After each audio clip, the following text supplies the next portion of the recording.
अस्सलाम वालेकुम। मैं हूँ शेफ़ मैमी जी और ये है मेरे पापा। अल्लाह पाक ज़िंदगी सेहत तंदुरुस्ती दे। कमाने वाला की, पकाने वाला की, खाने वाला की। हर घर का एक सवाल, आज खाने में क्या है। तो जल्दी से मेरा चैनल सब्सक्राइब करें और कमेंट में अपनी रेसिपी बनवाने का मौका पाएँ। तो आज मैं आपको अपने स्टाइल में बनाना सिखाऊंगी दाल चावल। ऐसी ज़बरदस्त नानी और दादी के ज़माने की है ना, मतलब दाल चावल बनती थी ना तो ऐसे लगता था जैसे बकरे का गोश्त बन गया। दूर दूर तक जो है ना खुशबुएं जाती थी और सारे राज इंशाल्लाह मैं आज आपके साथ शेयर करूंगी। यहाँ पर दाल ली है मैंने चने की और माश की, ठीक है। ये 1 1 कप है और इसको मैंने कम से कम 3 घंटे के लिए पानी में डिप करके रख लिया था ताकि ये अच्छे से फूल जाएं। और ये स्पेशली मिट्टी के हांडी में हम बनाएंगे। इसका जो टेस्ट होता है ना वो कमाल का होता है। प्याज मैंने चॉप किया हुआ ऐड किया है इसके अंदर, तकरीबन 2 मीडियम साइज़ के।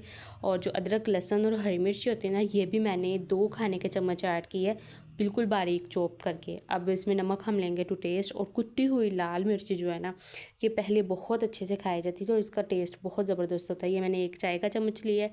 हाफ़ चाय का चम्मच मैंने इसके अंदर हल्दी ऐड किया। और यहाँ पर जो ये धनिया होता है ना, इसको मैंने ना पाउडर था ये ना ही साबुत था, बिल्कुल कुटा हुआ था।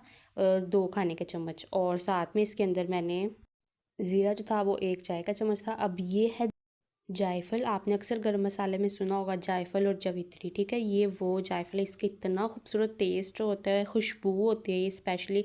अब हमारे पास रेसिपी तो बिल्कुल ऑथेंटिक है, लेकिन जो दालें हैं और इसकी वजह से जो खुशबू आएगी वो बहुत मज़े की होगी।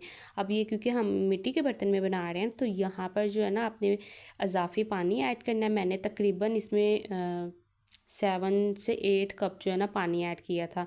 तो जब इसको 1 से 2 बॉयल आना स्टार्ट हो जाए ना, तो इसको ये ऊपर से झाग सी आती है, ये आपने रिमूव कर देनी है, ठीक है। इसको निकाल देना है। और दूसरी बात ये है कि ये मिट्टी के बर्तन है तो ये थोड़ा ज़्यादा टाइम लेगी। अगर यही चीज़ आप प्रेशर में बनाना चाहती हैं तो वो तकरीबन 4 से 5 मिनट लेगी या 6 मिनट ज़्यादा से ज़्यादा, तो वो गल जाएगी। और ये जो है ये ज़रा टाइम लेगी, आधे घंटे से भी ज़्यादा, 30 से 35 मिनट तो इसको आराम से खुला पानी डाल के इसको छोड़ दें। और यहाँ पर ना मैं ट्राई कर रही थी इसके ऊपर ढक्कन किस तरीके से रखा जाए। खैर ये हो गया। अब यहाँ पर टोटल 35 से 40 मिनट हुए। मैंने इसकी फ्लेम जो थी ना बिल्कुल मीडियम टू लो रखी थी, हाई वाला सीन नहीं किया था। और ये इतने अच्छे से मतलब कुक हो गई है, मैश हो गया। अब इसको तड़का लगाएंगे, किस चीज़ का, प्याज का और थोम का। इसको थोम बोलते थे पहले, और क्या होता था लहसुन हमारी ज़ुबान में इसको बोलते हैं। इसको बारीक बारीक कट करके ऑयल डाल के इसको लगा दो। और ये मेरा मोस्ट फेवरेट हरा धनिया, हरी मिर्चें, ये मैं मतलब जो भी हो ना मेरा लाजमी है। अब अच्छा यहाँ ना इसको आपने फ़ौरन इस तरीके से कवर कर देना ताकि इसकी कोई खुशबू है ना वो इसके अंदर है। और मज़ेदार इसको सैलड के साथ, दही के साथ सर्व करें तो माशाल्लाह अल्हम्दुलिल्लाह।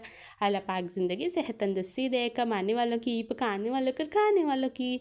मेरी पूरी कोशिश होती है कि आपको आसान से आसान रेसिपी दूँ। आपने कुछ भी बनाना हो मेरा नाम लिखा करें शेफ़ मैमी। तो कैसी लगी आपको आज की रेसिपी? उम्मीद करती हूँ कि आपको आज की रेसिपी अच्छी लगी होगी। और अगर आप चाहते हैं कि हम नेक्स्ट रेसिपी आपकी पसंद की बनाएं तो जल्दी से मेरी वीडियो को लाइक करें, इस चैनल को सब्सक्राइब करें, कमेंट में अपनी फेवरेट रेसिपी का नाम लिखें और मुझे इजाज़त दें। अल्लाह हाफिज़।